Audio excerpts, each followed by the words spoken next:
Could you, in your language of turning points, your decisions from your education to your working experience, from moving from one sector to the next one, could you take few examples and then explain those turning points and the decision making you took that said, I want to be now now, I want to transition to this role? Great question. Last year I was invited, I do a lot of pro bono work and mentoring for particularly young emerging leaders.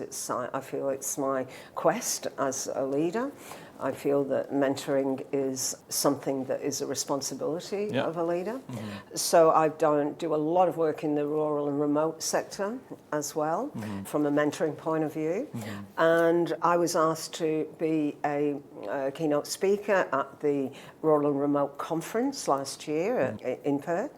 And, hundreds of people there, and they asked me, when they asked me to do it, I said, what's the focus? Tell me the focus, and so I can prepare the keynote.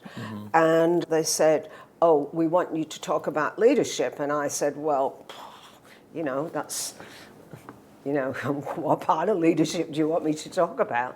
And they said, we heard you at a session. Now, I didn't know that there were spies in the camp, Dev, but I was running a session a year before, actually, with this same smaller group, just the WA branch rather than the national group. And I was talking about being an imposter. The Imposter Syndrome. And anyway, when the conference committee rang me and said, we'd love you to be a keynote speaker and blah, blah, blah, I said, what's the focus? And they said, we'd like you to talk about the Imposter Syndrome. So I thought, that's very, very interesting. I tell my story in closed, secure environments, but to actually open up to that sort of level about imposterism in a keynote situation is a very different thing, right?